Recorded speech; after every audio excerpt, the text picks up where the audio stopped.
So far, here's what we have done. We've been studying the whole time this analog of Newton's law, tau equals I alpha.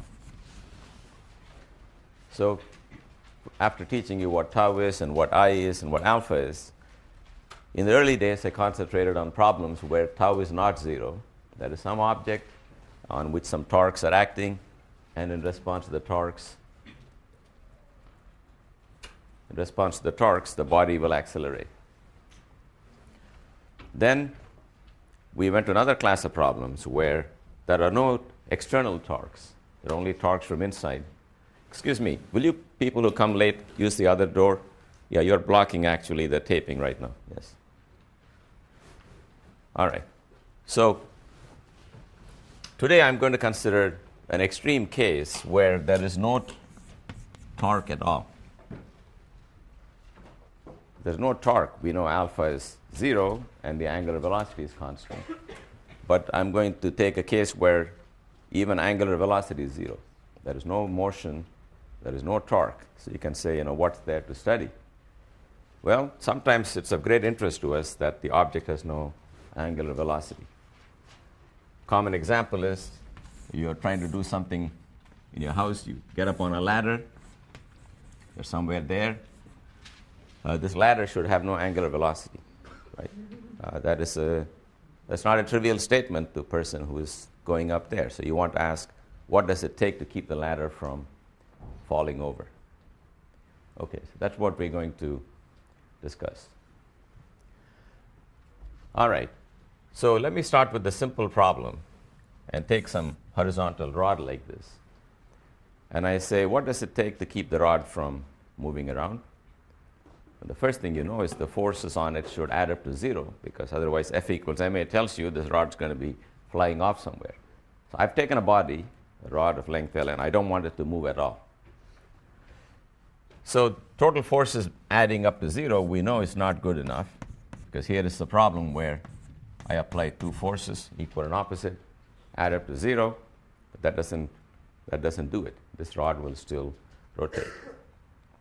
It is still true that when the total force adds up to 0, the center of mass will not accelerate, but that doesn't mean the body will not move, because keeping the center of mass fixed, the body can rotate.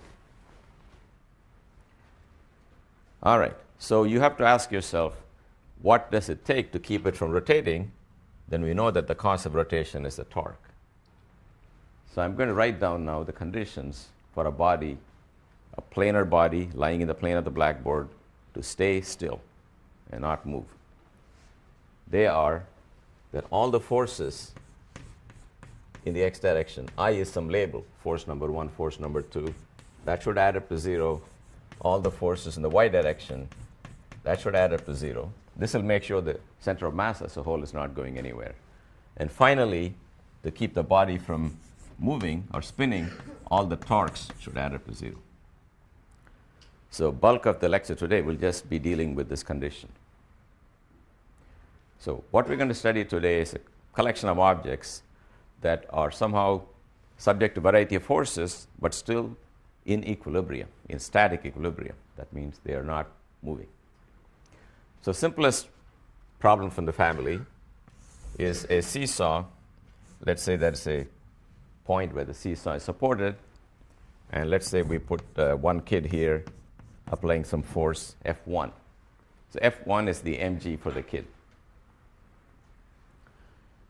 And let's say this end is a distance x1 from the support. The question is, how much of a kid should I put here to keep this in balance? It should not move under the combined weight of these two kids. So I take the body and I write down all the forces on it.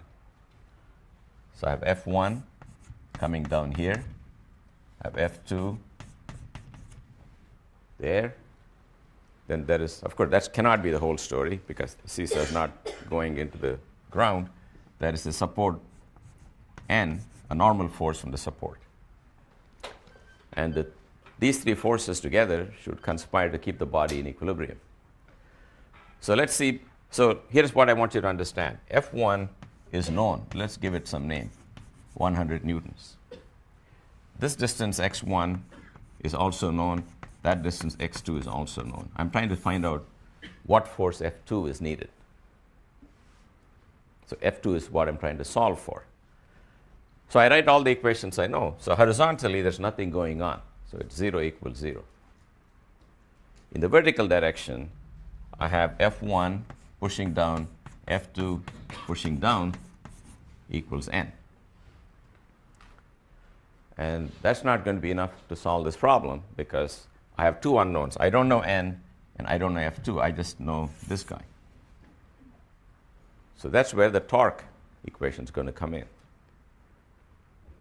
Now, here is the subtlety when you do the torque in this problem.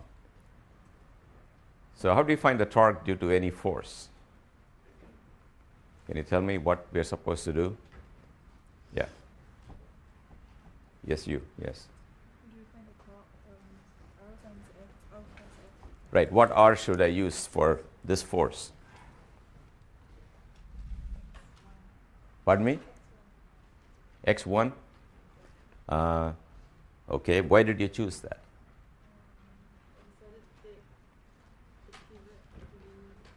Okay. Her answer was that's the pivot, so I chose that distance. The point is, when we say the body has no net torque, it means it's not rotating around some axis. If there is an axis around which a body is rotating, then we know how to take the torque through that axis. When a body is not rotating, it's not rotating about any axis whatsoever.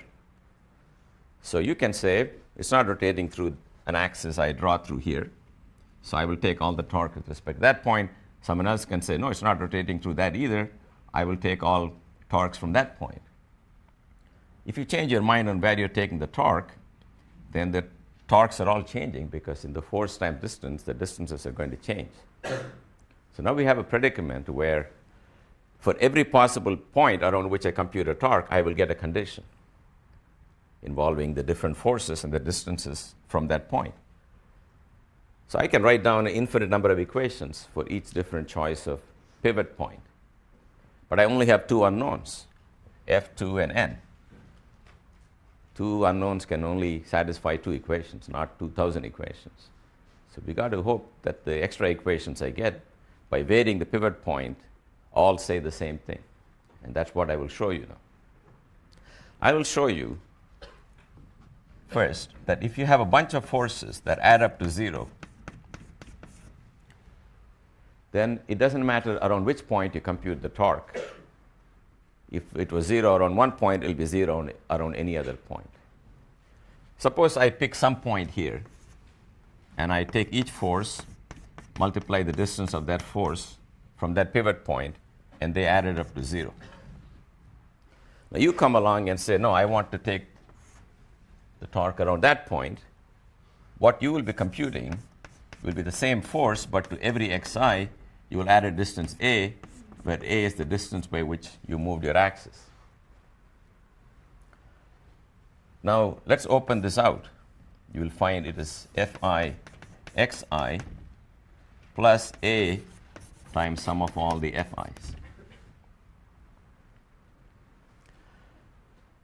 This is 0 because, for me, the torque around that point vanished. And this is 0 because all the forces add up to 0.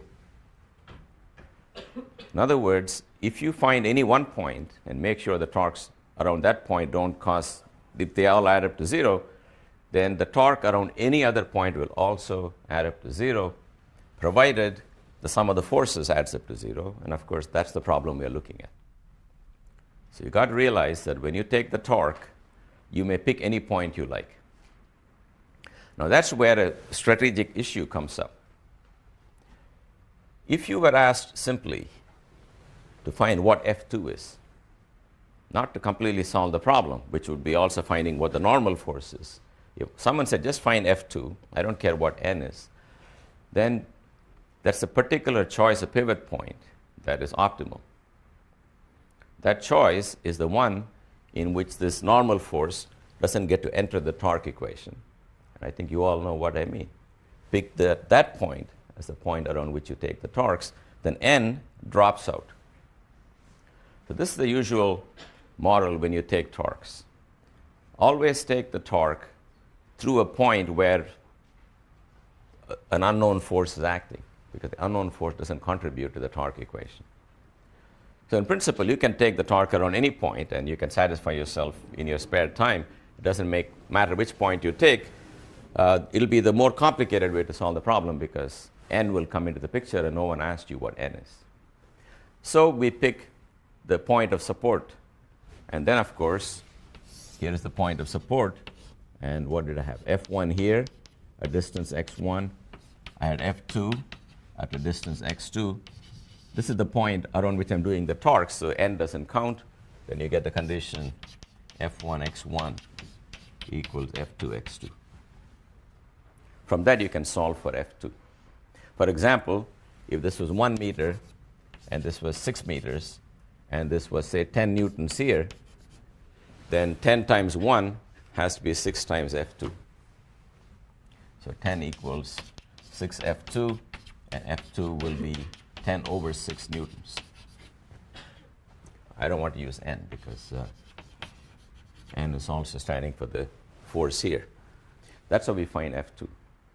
Once you found F2, in case you want to know what is the support going through, how much load is it carrying, you can come back now and add F1, which was given to you, and the F2 you just solve for. Then if you want to, you can find n. Even if you were asked to find n, it's best to first take torque around the point n. So n doesn't enter, find F2, then it's very trivial to add F1 and F2 to get n. This is the easiest prototype. So you guys have to know how this is done. Everything I do will be more and more bells and whistles on the simple notion of how to take the torque. All right, so now I'm going to take a slightly more complicated problem. So here's a wall, and there is a rod here of length L and mass M. And it's supported by some kind of pivot on the wall. And I want to hold it up by supporting it here with a force F. And the question is, what force should I apply?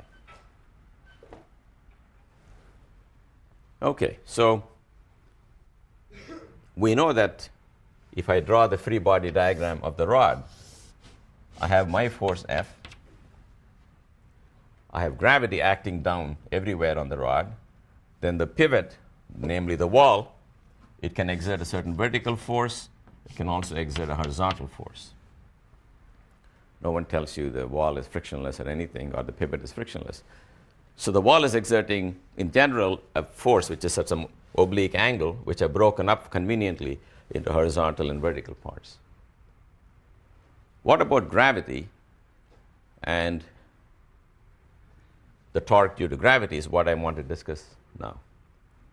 First of all, I am only asking you to find the force I have to apply to support the rod. So just like the other problem, I'm not asking you to find V and H. So the trick, once more, is to jump straight to the torque equation. Forget about the force equation. Go to the torque equation and take the torque around this point. Then this guy is out. No matter what's going on, doesn't matter, the torque due to the pivot is out. So we have to equate the torque due to the force I apply to the torque due to gravity pulling the rod down. Torque due to force I apply, that torque is equal to F times the length of the rod, because it's F times R times the sine of the angle between them, and sine of the angle is sine of 90, which is 1.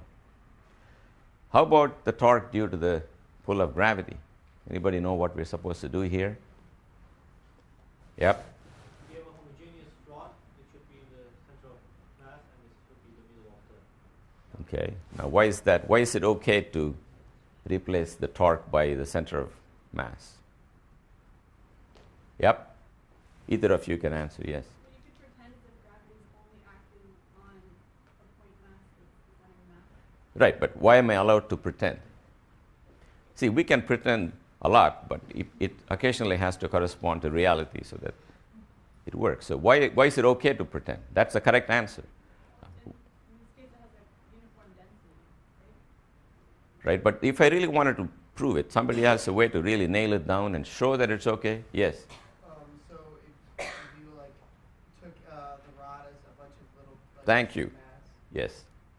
Your answer is right. But I'm just going to, I know where you're going. That's the right answer. Look, what you want to do is you always have to go back to first principles. You cannot take anything on faith because you picked it up on the street or someone whispered this to you. Not good enough. That's the one lesson I want to show you throughout these lectures is I cannot invoke new laws or new principles. The only principle we know is F equals ma.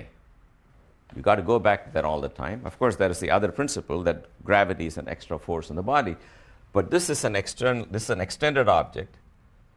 It's got a center of mass, but gravity is not necessarily acting there. It's pulling each part of it down. So I want to show you that in the end, of course, the answer is as if all the mass were concentrated here for the purposes of torques, but I want to show you why.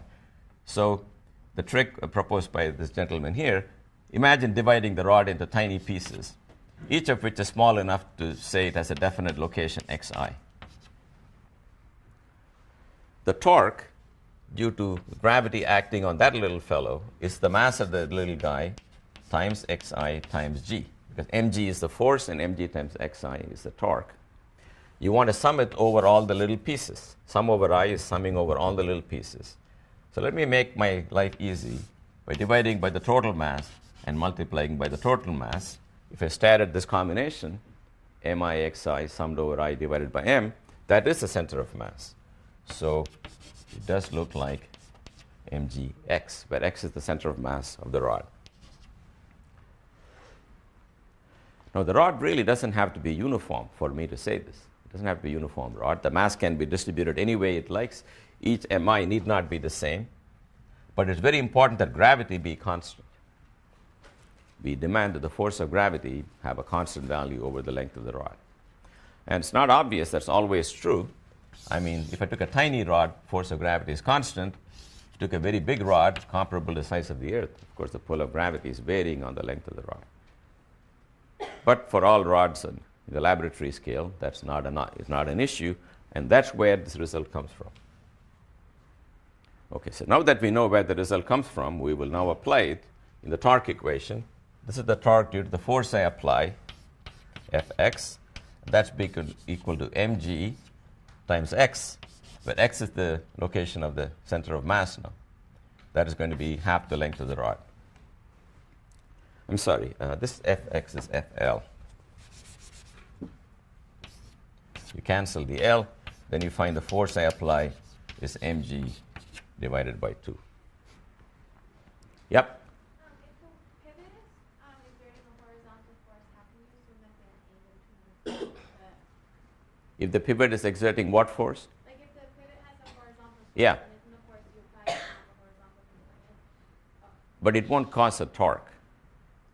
But you're finding like the net force that you're applying. I'm finding, no, here what I'm calculating is not the net force.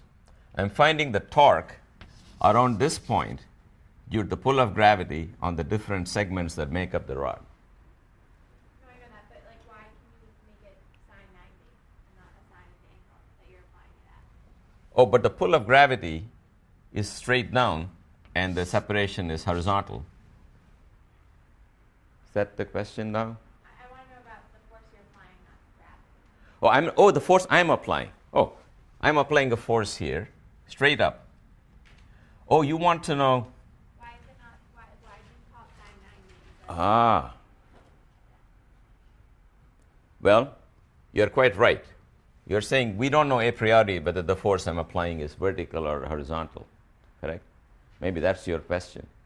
That's actually a valid question. It's clear that I have to apply vertical force and possibly a horizontal force to compensate this one if there is a horizontal force in the wall. You're quite right. Absolutely correct. So this F, I should also divide the force that I apply into a vertical part I call F and a horizontal part that I call H prime. Then it'll turn out that in this problem an H prime is not needed. You can sort of tell intuitively if you're holding up a plank, one end is anchored and you're trying to support it, it's enough to apply a vertical force. But I don't have to presume that. So if you want, you can think of applying horizontal force. It's not necessary to hold this in equilibrium. Maybe the main point is a purely vertical force will suffice to keep this in equilibrium, is the point that I'm making. In fact, if that force is equal to mg over 2, it won't rotate. Now we can go back. Now that I find the force I have to apply in this direction, what are the forces at the pivot? Well, the vertical force on the pivot is pointing up. My force that I calculated is pointing up, and together they should add up to mg. Now, F is equal to mg over 2, so the vertical force will be mg over 2. Now, horizontal force in this problem, there is no need for you to apply the horizontal force, and there's no need for the pivot to fight you back with the horizontal force. It's not needed for equilibrium, but suppose you insisted, not only are you lifting it, but you're leaning into the rod, yes, then you will apply horizontal force. It's not going to contribute to the torque equation, but if you push it in, the wall's got to push you out, and h prime will be equal to h. In fact, let's turn to a problem where the support, in fact, exerts a horizontal and vertical force.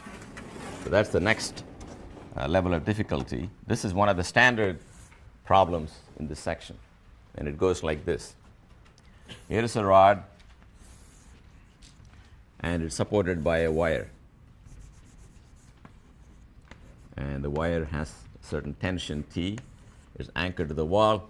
The length of the rod is L. Mass of the rod is M. And at this end is some pivot which is exerting some unknown force, which can have a horizontal and vertical part. It'll have a horizontal part H and a vertical part B. Now I know for sure there's a horizontal part. I think you can tell. Can you guys tell in your mind why there's a horizontal part? This force that's supporting it is pushing the rod into the wall and also pulling it up. The part that's pushing it to the left has to be compensated by H. But suppose the question they ask you is, what is the tension on that rope? And suppose that's the crucial issue, because if the tension is too much, the rope is going to break. If you want only the tension, once again the trick is forget the force equation and go to the torque equation. Because if you go to the torque equation, you banish both V and H. I hope that's clear to all of you. A force going through the pivot point in any direction is incapable of producing any torque. That's so intuitively clear, we need not belabor that. If you want the formula in F times R times sine theta, R is 0. So we don't care what the angle is. So once again, we'll take torques around this point and see what it will tell us. So the torque due to gravity, we all agreed, we can now replace by mg L over 2, turning it this way. So this force exerts a torque, which is equal to the value of the tension, the length of the rod, and sine of the angle between the two, which is this angle here. So the nice thing is you can solve for the tension directly in one shot, which is just mg over 2 sine theta.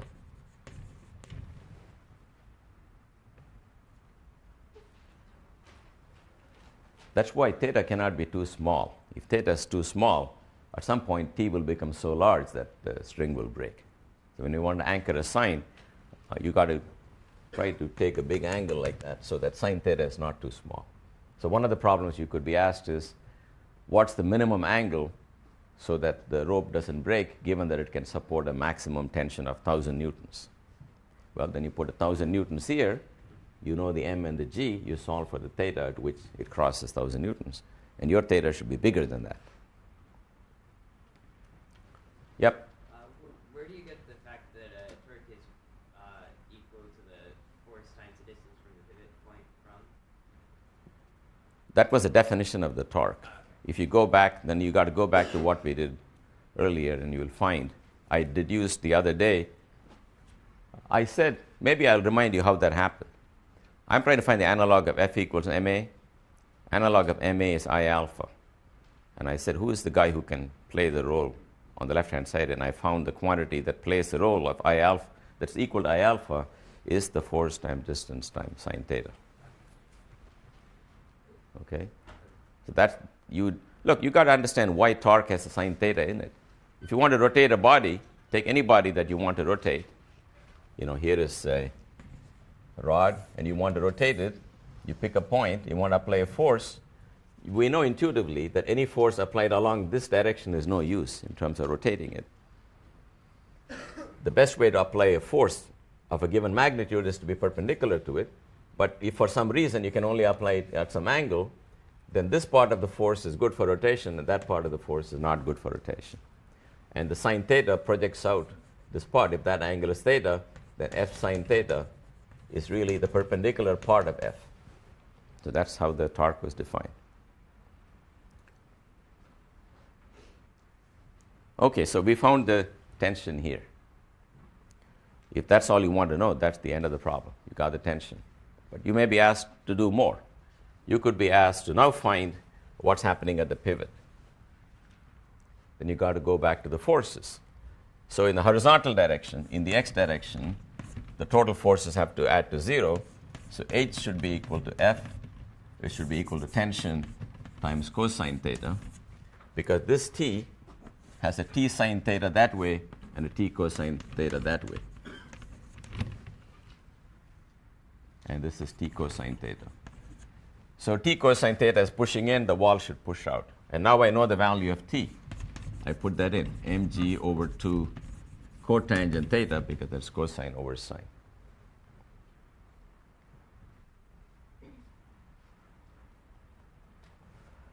All right, so that's the horizontal part. How about the vertical part?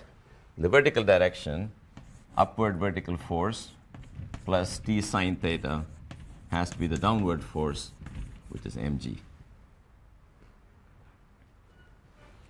Well, we know what T sine theta is. We just did that. T sine theta, if you look up here, T sine theta is mg over 2 equals mg.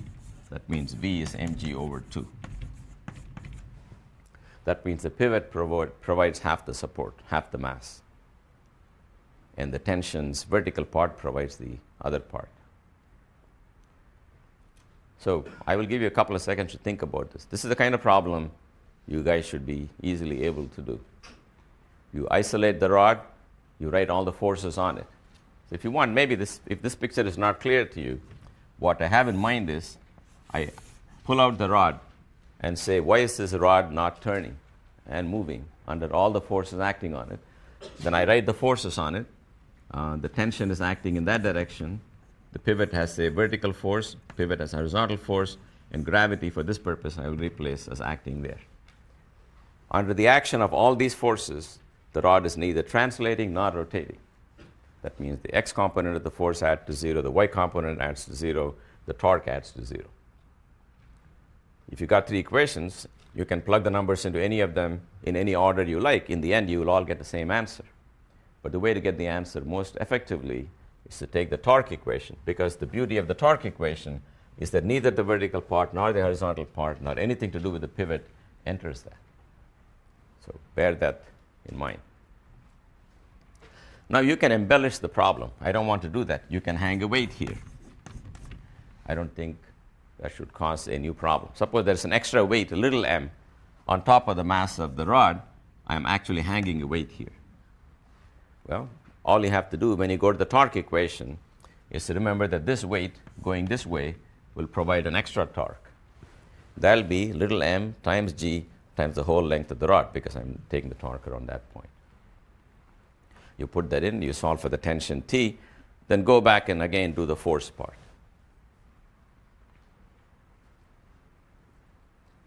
Any questions about this so far? Because I'm going to do now the last of these equilibrium problems before I do something else. The last of the equilibrium problem is very standard, fair for this course, which is the problem I mentioned in the beginning to motivate all of this. And that is, if I have a ladder leaning on a wall, at some angle theta, you can ask yourself, is there a limit to the theta? Do you think there's going to be some kind of limit? And if so, what kind of limit will it be? A lower limit or an upper limit?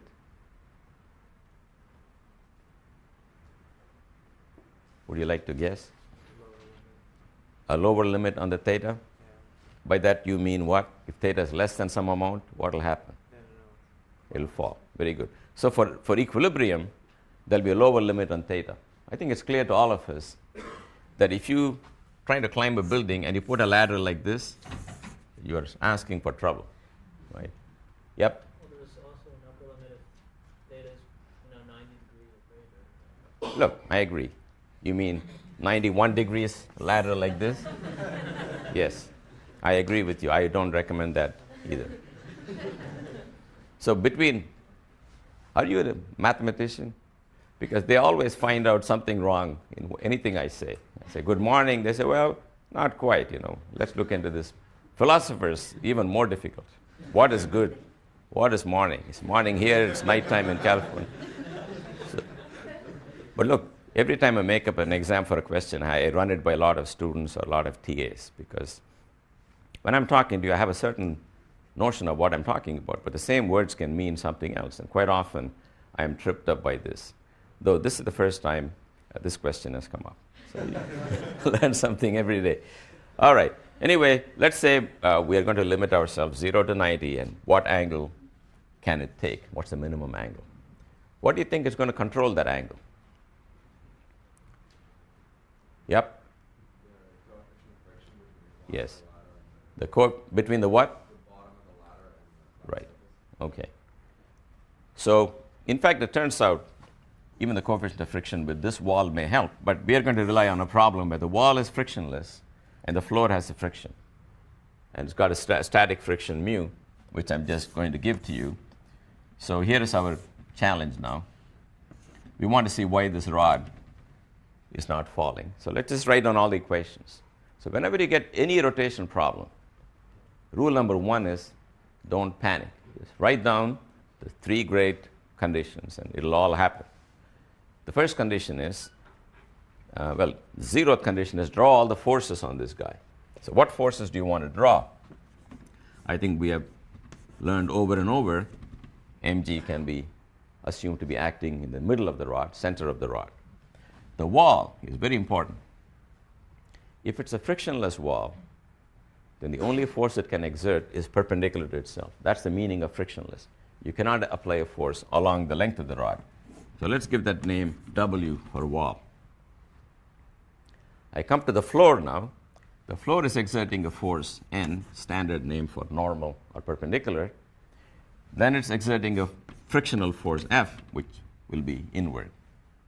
Because the ladder is trying to slide out, you will apply a static frictional force inward to keep it from moving. That's it. These are the forces, and subject to these forces, we have to write down all the conditions. This angle is theta here. For the x motion, the fact that maybe I should write it, sum of all the x forces is 0, simply says W equals F. Sum of all the y forces tells me N equals mg.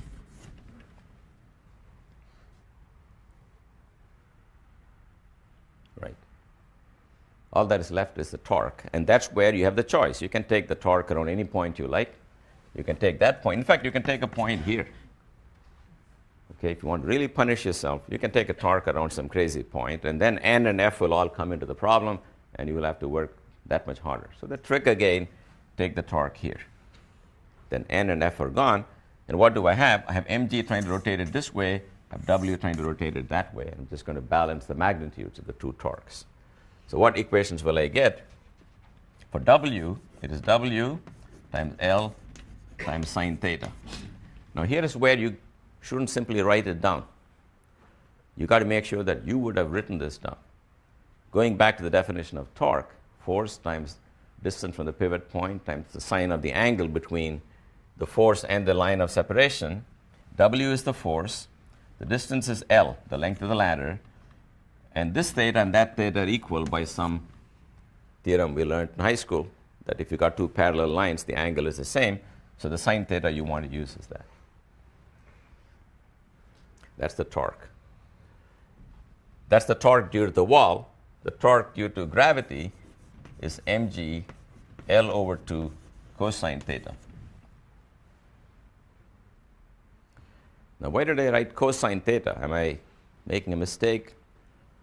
Instead of sine theta, why is it cosine theta?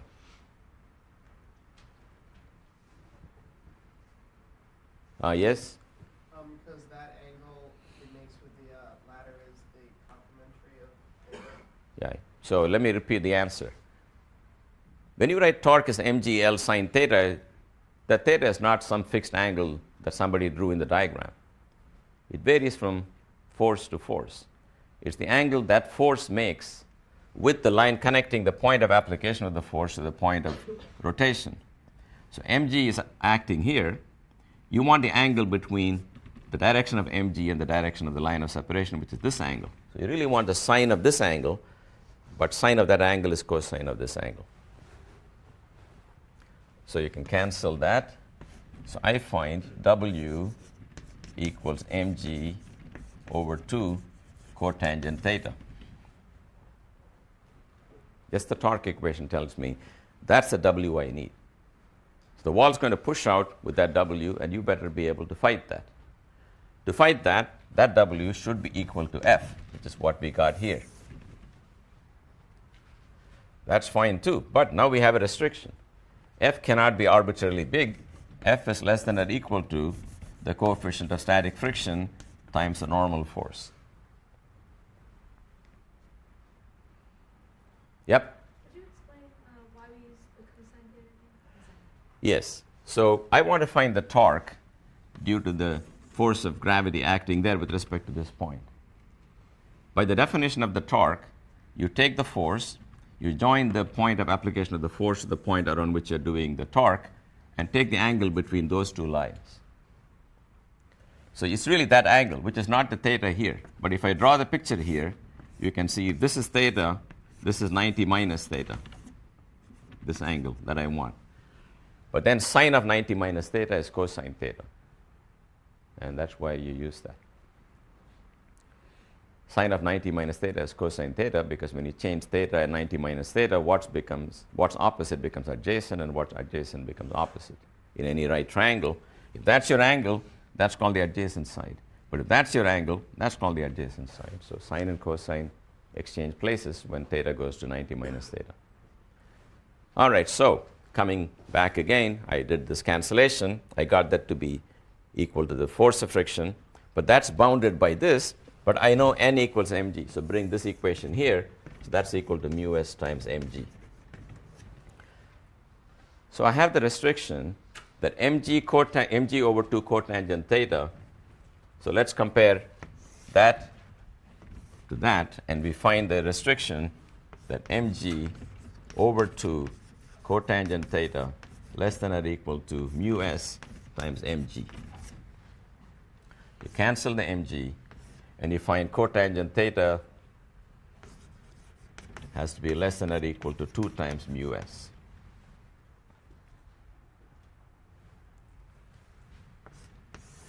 I like to write it as tan theta has to be bigger than or equal to 1 over 2 times mu s. Do you know how I went from here to here? If this number is smaller than this number, the reciprocal of this number is bigger than the reciprocal of this number. 3 is smaller than 10, 1/3 is bigger than 1/10. Same thing. So I'm somehow used to tangent better than with cotangent, so I flip this over and I flip that over, and I also change less than to bigger than. This way we can understand tan theta has to be bigger than some number. That means theta has to be bigger than some number, because tan theta increases with theta. So you tell me what your coefficient of friction is. Maybe it's 0.5. Then this is 1. Tan theta should be bigger than 1. Theta should be bigger than 45 degrees. Okay, or pi over 4. Maybe I should keep using radians so you guys get used to radians as the way to think about it. So what's the famous show in CNN? Anderson, Cooper, what? Anderson, Cooper, 2 pi. Okay, that's what it is for this class. Think radians. Are you going to screw up somewhere? Okay, angle is what we use every day, but radians is what we use here. When I write a tan theta, and I don't tell you what it is, or if I tell you tangential velocity is omega times r, that velocity, angular velocity, omega is radians per second. A lot of people get tripped over this. Okay, it's a very natural way to measure angles, and you guys get used to that. Okay, so this is a collection of problems, all in the xy plane. Rigid body dynamics is quite manageable as long as everything lies in the xy plane. If the plane of the blackboard is the xy plane, notice that everything is happening in the xy plane. All the mass is concentrated on the plane. All the forces are in the plane. All the vectors separating the point of the torque to the point of the forces in the plane. But now you have to deal with the fact that in real life, objects are not just planar, they are chunks, like a top or a potato. So living in 3 dimensions. And rigid body dynamics in 3 dimensions is one of the most complicated fields. So we're not going to do that. We're going to take a rather simpler version of the rigid body problem, basically the problem of torques and forces in 3D, but apply it in a very limited context. The limited context I've set for myself right now is to just apply it to a single point mass. What is the analog of tau equals I alpha when the mass is not moving in the xy plane but just running around all over 3 dimensions? How do we define torque? How do we define angular momentum in 3D? You will find that it's not a straightforward extension. You have to think a little harder. So let me motivate the problem we have. Suppose I have a body in the xy plane, right? It's a sheet of metal or something, and it is spinning, and a torque is applied here. This is R, and a force F is applied here. This is the kind of problem we've been studying.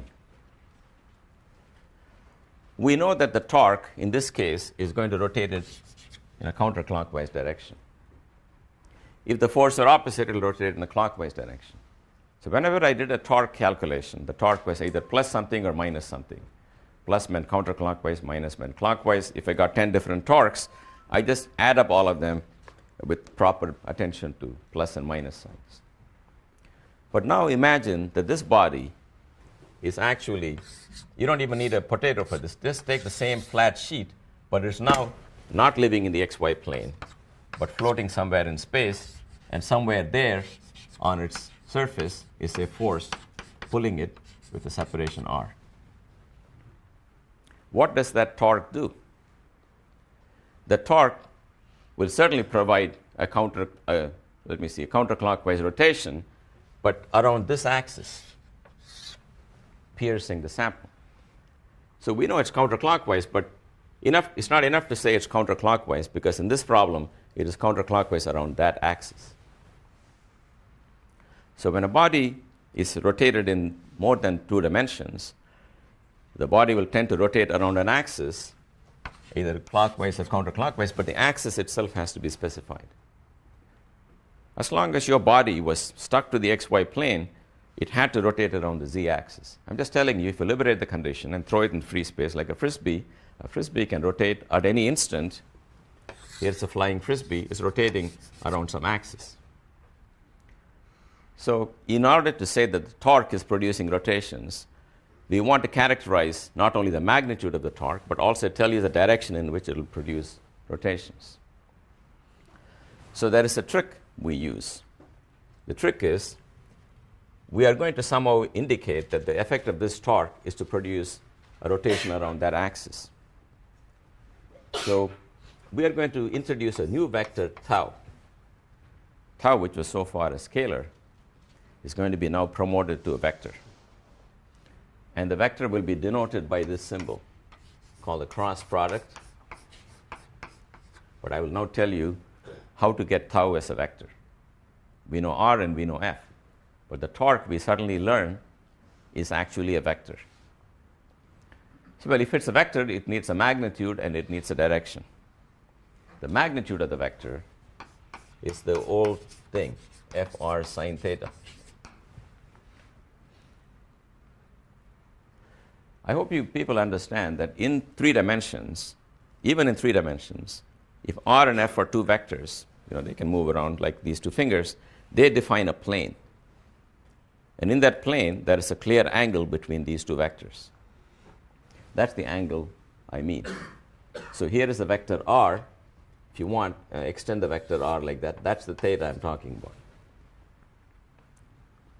Now, once you have two vectors defining a plane, here is one vector, here's another vector, that is perpendicular to that plane. Every plane has a perpendicular. There's only one ambiguity, is that if I give you something planar like this, I can draw two perpendiculars, one going up and one going down. Both are perpendicular to the plane. So we have to make a choice on what direction I want to associate with this tau. And that's where you use the right-hand rule. The rule says there are lots of names for this rule. Let's first take a simple case. Here is r, and let me bring the f vector and draw it like this. I want to define the cross product, r cross f. Its magnitude is this, length of r, length of f, sine of the angle. I'm trying to pick a direction. Either the direction, in this case, is going to be out of the blackboard or into the blackboard. And the convention is stated in many different ways. One convention is you take this r and you turn a screwdriver from r to f.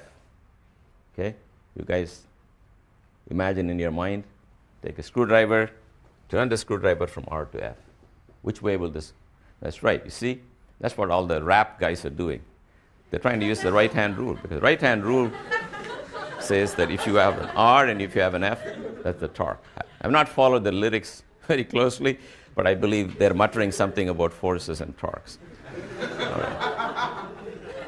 Okay, so here is the right-hand rule. If this is r and that is f and that's the torque. But I find it much easier to do another right-hand rule, which is like this. You can see that in books too. Curl your fingers, the rule says, from r to f. And whichever way your thumb points, that's the direction of r cross f. I think it's very clear if you write it that way, r cross f is minus f cross r. So you've got to be very careful when you take this cross product. The order in which you multiply the vectors is very important. Okay, so in this example, r cross f, you guys ready now? You should have, I'm not going to tell you the answer, but think for a second. R cross f, in this example, if you turn a screwdriver or do the right-hand rule, is coming out of the blackboard. That is the direction of the torque. You can imagine these two vectors, which are in the xy plane, lift them up and turn them into free space. It doesn't matter. They still define a perpendicular direction uniquely by turning the screwdriver from r to f or curling your fingers, doing whatever you want. That's the direction of torque. So torque is a vector. By the way, that's the accidental property of living in three dimensions. If you take two vectors a and b, we can define a cross product, c equals a cross b. The rule for what c is equal to is that the length of c is the length of a, the length of b, and the sine of the angle between them. And the direction of c is found by taking the plane in which a and b lie and drawing a perpendicular to the plane, in the sense that you rotate a screwdriver from a to b. If you're living in 4 dimensions, if I give you two vectors, like these two fingers, well, that's a perpendicular to it, you can see, but there's one other whole 4th dimension you don't see. So in 4 dimensions, there is not one perpendicular direction to a plane. There are 2 perpendicular directions. So you cannot take the cross product and turn it into a vector in 4 dimensions. It's a beautiful property of 3 dimensions that one is able to take 2 vectors and manufacture from them a 3rd vector. So that's an accident of 3D, but we live in 3D, so we exploit this a lot, and it's a natural quantity to bring in when you talk about torques. Now, the whole cross product is something one can go on and on. I don't want to talk for too long. Let me just point out a couple of properties of the cross product. One is that a cross b is equal to minus b cross a, because when you turn the screwdriver from a to b, it advances one way. If it's b to a, it goes the other way. One particular consequence of this is that a cross a is 0. Because a cross a is minus a cross a, that means a cross a is 0. It also follows from the fact that the angle between a and a is 0 degrees, So the sine theta vanishes. So if you want to get practice, you can practice some simple cross products. Here is the unit vector I, here's the unit vector j, here's the unit vector k. So let's try I cross j.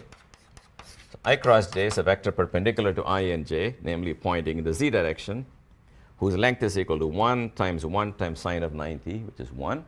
Therefore, this is none other than k. I cross j is k, but that's equal to minus of j cross I.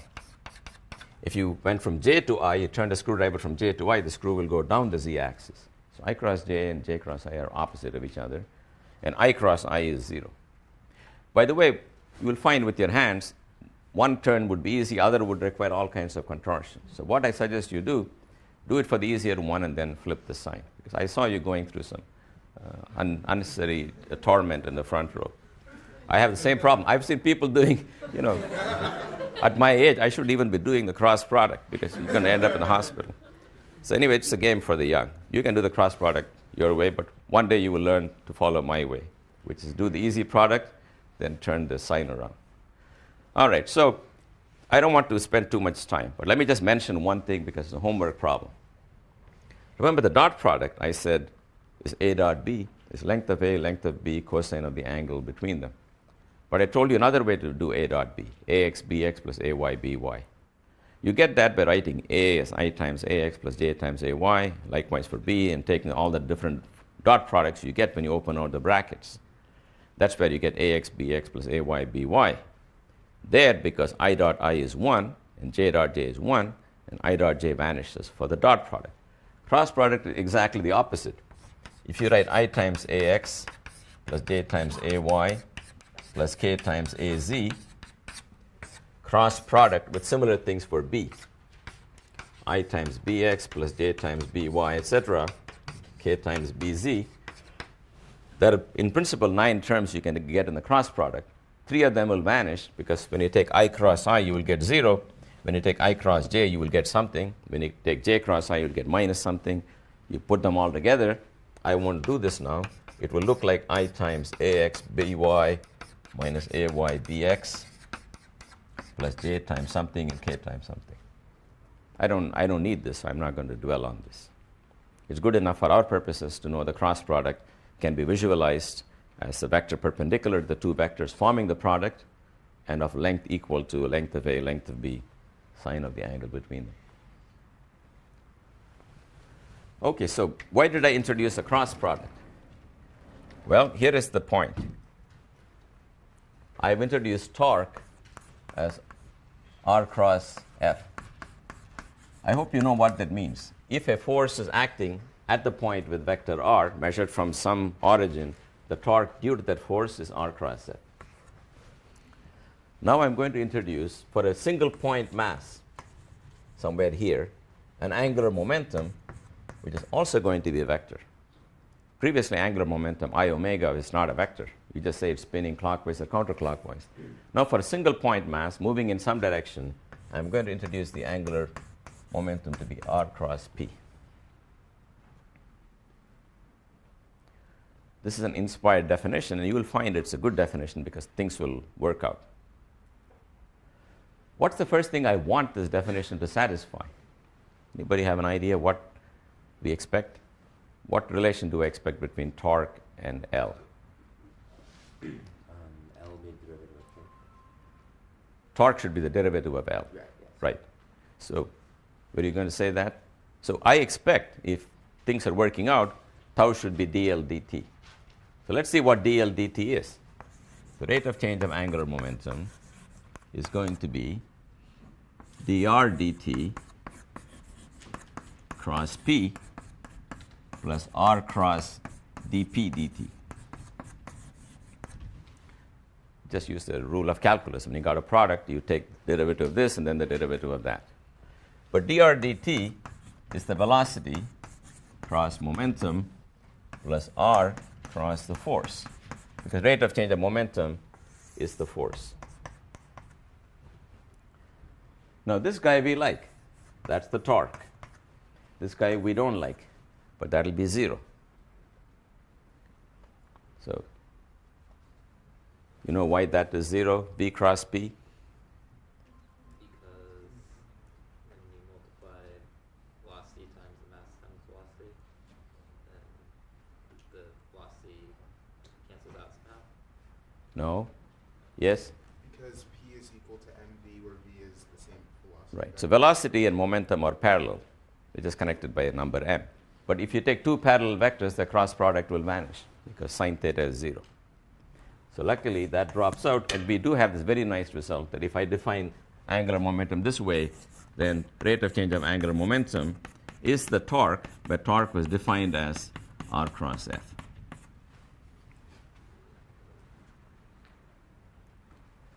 So let me convince you that these definitions in 3 dimensions are fully compatible with what we've been doing all this time in 2 dimensions. Let me convince you this is not a brand new definition. Let's go back to 2D and ask what does all of this look like when I apply it to 2D. So go to 2 dimensions now. Let's put that let's take some object. Take a tiny piece of gum stuck to some rotating rigid body first. What do we say is the angular momentum according to this formula? Angular momentum is r cross p. This is r, right? If it's a part of the rigid body, it can only move that way. I'm first taking the case where the mass I'm considering is embedded on a rigid body. Then when you rotate it, it has to go along a circle with that as the radius. So the momentum p will look like that, and the r measured from any point will look like this. R cross P, which is what I'm calling L, the length of L will be R cross P, the length of R cross P, which will be R. For P, let me write mv. mv, v is the tangential velocity here. But we both know that that is equal to m times omega times r, because tangential velocity is omega r. That's something we did long back. But then this becomes m omega square r. I'm sorry, mr square omega. Good. And mr square is the moment of inertia of this point mass, and omega is the angular velocity of the point mass. That's what we've been using all this time. So it's fully compatible with the definition of angular momentum we had. But it's broader than this one. This was applicable only to bodies which are circling some point because they're stuck on a rigid body. That's why this r never changed, and it just went around. At any instant, if there is some omega, it had some angular momentum. But I want to you to think about the following fact. Whenever you take a rigid body as made up of many bodies, each one of them has angular momentum I omega. You added them all up. But as a vector, each one has an angular momentum coming out of the blackboard or going into the blackboard. Because if r and p lie in the xy plane, then r cross p lies along the z-axis, either out or in. That is why both torque and angular momentum were treated as scalars and not as vectors. Because if a vector is constrained to lie up or down the z-axis, we can forget about the fact it's a vector. We just say it's plus if it's up and minus if it's down. That's why in all the early calculations I did today with torques, it was treated as a scalar. But actually the torque was a vector coming out of the blackboard or going into the blackboard.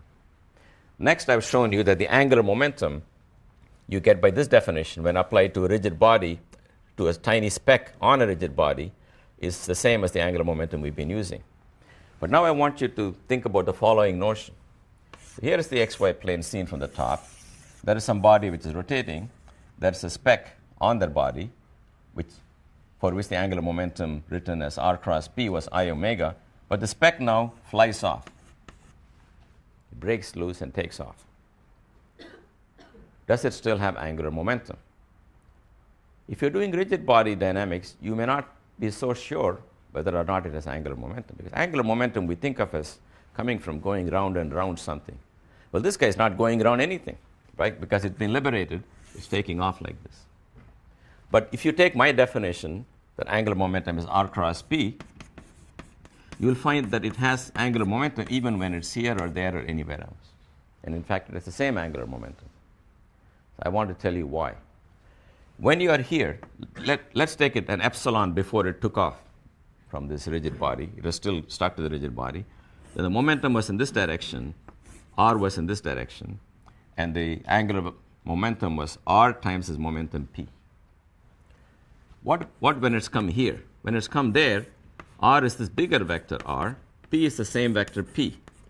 It's going at a constant speed. There are no forces on it. Has the angular momentum changed? Because the r has become bigger.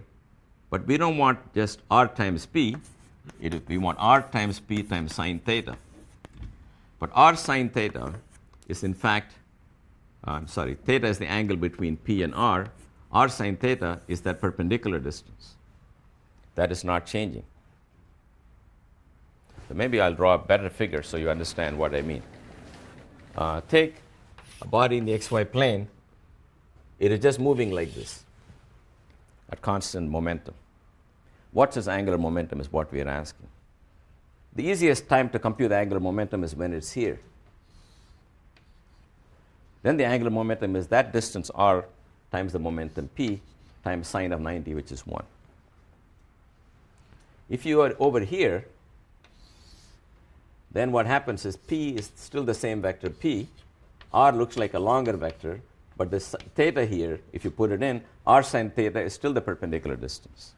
In other words, the angular momentum of a particle with respect to some origin is the product of the momentum times the perpendicular distance you get by extrapolating its velocity so you can drop a perpendicular on it.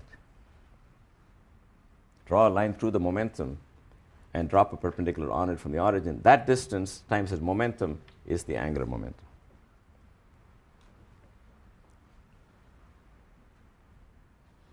So every particle, unless it's going through the center about which I'm finding the angular momentum, will have an angular momentum. It doesn't have to rotate, is the main point. Even a particle in a straight line has angular momentum, but I'm trying to show you the angular momentum here is not changing with time. It's not changing because even as it moves, this component of r, the r perp, is not changing. You can see that. No matter where you are, this distance is not changing. That's the key to the angular momentum being a constant. All right, now if you got many, many bodies, you glue them together or they have interatomic forces and they form a rigid body, then you can use tau equals r cross f or dl dt. dli dt is tau I. Angular momentum of body I is changing due to the torque on body I. You add everything. Left-hand side will be the total rate of change of angular momentum. Right-hand side will be the total torque. Now, the total torque on the rigid body made up of many point particles, even if it's not a rigid body, just take a bunch of bodies moving around and find the rate of change of total angular momentum. That's the sum of the total torques. You can divide the torque into the external torque and the torque internally due to the forces of one part of the system on another part of the system. I'm going in the same way as I did with momentum. The rate of change of total momentum of a system is the external force plus the internal forces. Remember, the internal forces canceled in pairs, and therefore we could drop that, and therefore rate of change of total momentum was the external force. For torque, you may like to again cancel the internal forces, internal torques, because the forces are opposite. But it's not so obvious you can cancel them. Because even though the force that I exert on you and you exert on me are equal and opposite, to find the torque, you multiply the force you exert on me, cross product with the distance of me from the origin, whereas with you is the distance of you from the origin. So they don't necessarily cancel. And you can show that only if the force one body exerted on the other was in the line joining them, then that would cancel and angular momentum would be conserved.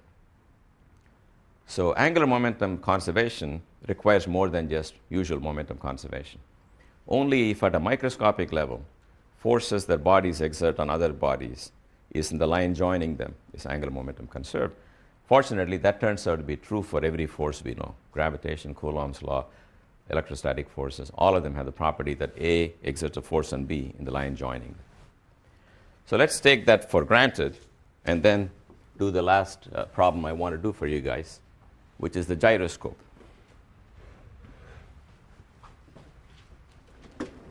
So here is the gyro. Now, again, I have to draw this gyro. It's another humiliating experience. I'm going to try. So here is a little tower on which the gyro is supported. Maybe we can draw it like this. It's a disk, in this case, which is spinning like that. Everybody with me now? There is a little tower. On the apex of that, you take a massless rod, if you like, put a gyro here, and first of all, suppose it's not spinning. I'm holding it here, and I'm going to let go. What's going to happen to the gyro is what we're asking. Gyro is not spinning. Everybody should know. You don't need physics 200 or 100 or anything to know what's going to happen. You let it go, it's going to fall. We want to make sure that agrees with the equation that we have, tau equals I alpha. Well, the torque on this gyro is because the mass of the rod has no mass. The disk which is sitting there has a mass mg. So torque is equal to mg times L, where L is the length of this rod. That'll produce an I alpha. But let's do the torque as a vector. What is the vector torque? I want you guys to think about that. Here is R. The vector R looks like this, right? Horizontal. The vector mg looks like this, treated as a vector. So R cross F, which is really not mgl, but R cross F is the general formula which reduces to mgl. Now do the screwdriver rule. From R to mg, it goes into the board. So we say the angular momentum of this rod gets an increment pointing into the board. It should be very, very clear that when angular momentum points into the board, doesn't mean the gyro goes into the board. It just means the axis around which the gyro rotates is pointing into the board. It's another way of saying it rotates like that. So gyro will pick up an alpha, which we also assign as going into the board. It will just fall down.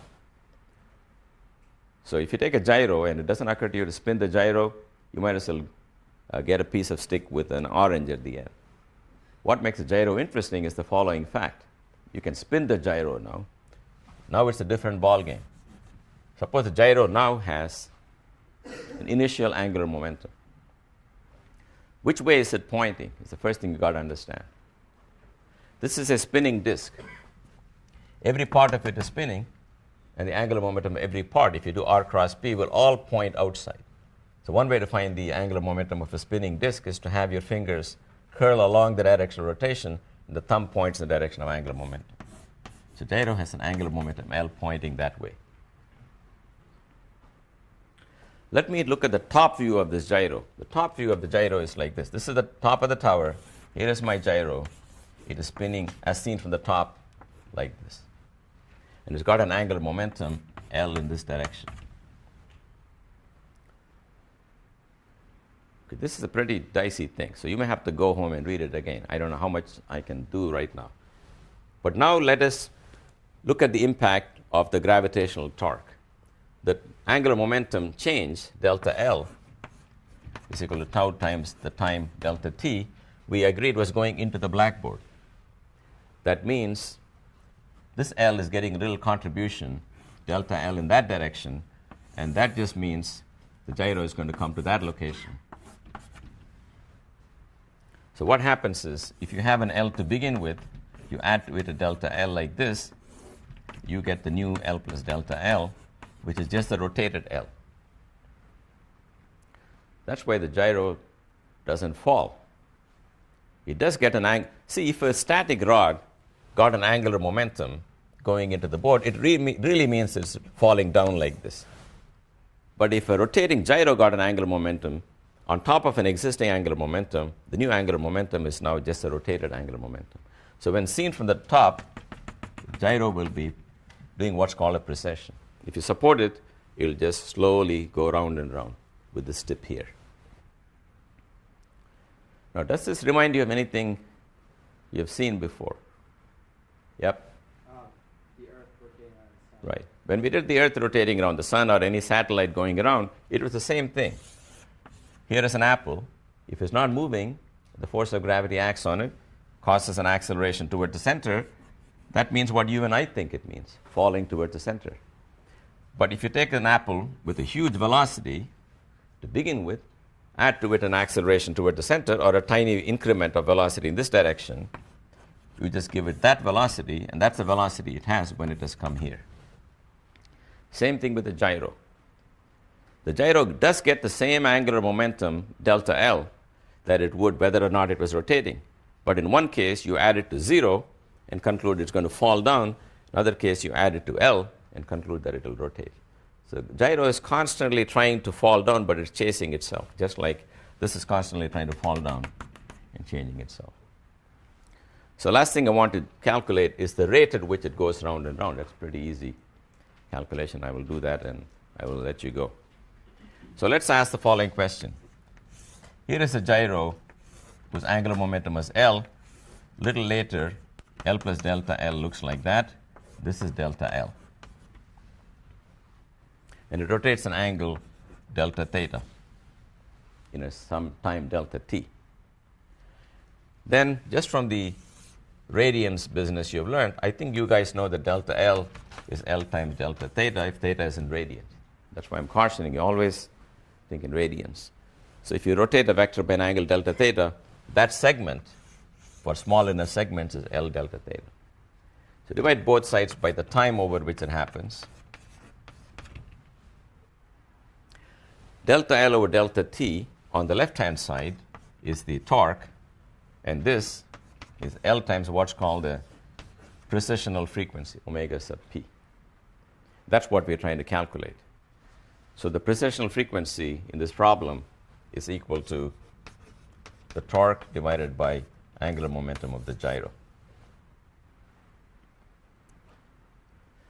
The torque, now we can put the numbers in, is mg times L. Angular momentum of the gyro is some 1/2 I omega squared. Times I omega.